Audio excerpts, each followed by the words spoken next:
Hi everybody, welcome back to another video. In today's video, I have a different kind of video for you guys. If you did not know, I am a running coach, I'm a sprint coach, I'm a track and field coach, and one of the questions that I get asked the most is, why are my shins hurting when I'm running? Or why are my knees hurting when I'm running? And so I thought I would just make this video for you guys really quickly and talk about 3 of the main reasons why people start to feel knee pain, shin pain, or get shin splints when they're running. But first, if you're new here, I'm Jo. Welcome to my channel. I'm on Instagram as Joanna Joy. If you're interested in fitness, health, nutrition, dogs, flowers, plants, I'm your girl. I am a certified personal trainer. I am a mindset coach. I'm a health and nutrition life coach. And as I said, I'm a USATF track and field coach. So running is actually my specialty outside of nutrition and training. And so please don't forget to like, comment, share, and subscribe on this video if you find it helpful to you. Let's get right into it. So as I said, one of the main things that I do outside of training and coaching adults is I teach athletes how to run properly, and I am a sprints coach. And so when someone, an adult, an athlete, or otherwise says to me, my shins are hurting, I ask them 3 questions to see if I can fix their problem. Number 1 is, how do you run? So what is your foot strike? Do you strike on your heel? Do you strike right on your toes? Because that's wrong correctly. Do you mid-strike? And here's the thing. When you're sprinting, it's a different strike than when you're running a longer distance. Most of the time, people run on their heels. They run on their heels, and all of that impact is really hard on your shins. So I usually tell someone, pay attention to your gait, pay attention to your foot strike, pay attention to your stride. How are you running? Okay, if they're running like this on their heels, that'll do it. That'll give you some shins pain. So the first thing is to make sure that if you are sprinting, you're on the balls of your feet. That is not your tippy toes. You're on the balls of your feet, which is behind your toes.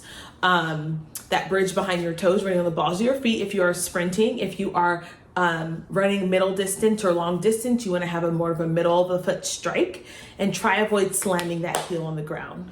Okay.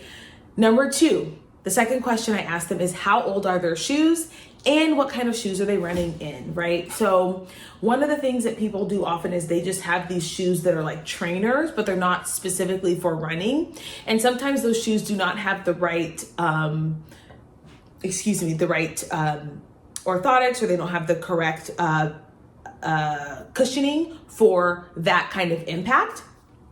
And so it's really important that if you are going to be running, that you actually have shoes that are made for running, particularly if you do not know how to run properly, because you're going to need all that padding and cushioning that you can get.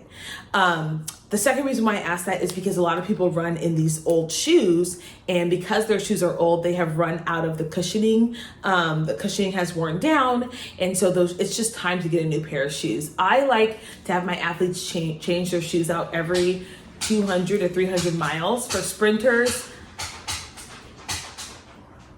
I think my vacuum started moving. For sprinters, I like to change them out every season and a half, because as the shoes get older, they wear down, and you lose that padding and that comfort. Okay, so foot strike, shoes, and the last thing I ask them is, are they strength training?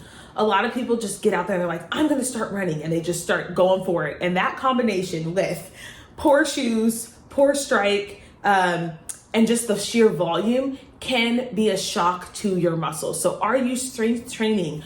Are you loading, preparing your legs for the load, the impact that they're going to be taking on as you begin to run? So strength training is an essential part of injury prevention, period.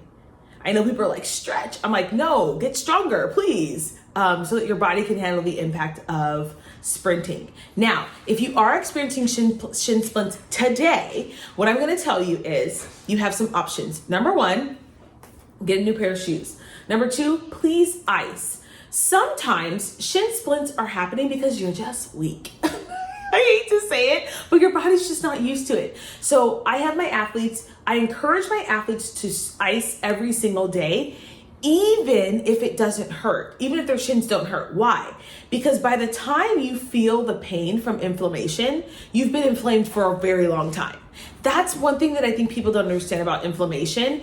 By the time your body hurts, let's say your shoulder hurts or your heel hurts, you've been inflamed and now your body's like, okay, this is unbearable. Something's wrong. So when you ice without the pain, what you're doing is you're just keeping the inflammation down. So sometimes your shins are so beat up that even if you change your foot strike, even if you, get your new shoes and you strengthen, they just need some time for the inflammation to reduce. And so icing will help aid that process. So make sure you ice every single day, even if it doesn't hurt, because you are preventing the inflammation from getting worse. Okay, so you guys, I hope this video was helpful. I know it's a different kind of video, but I also am like, that's something that people ask me and I wanted to just share that with you guys. So if you enjoy like running tips or you guys want me to share more stuff about like training and coaching, please leave me a comment in the comment section below. You guys, please don't forget to like, share, comment, and subscribe on this video. It helps people to see my content.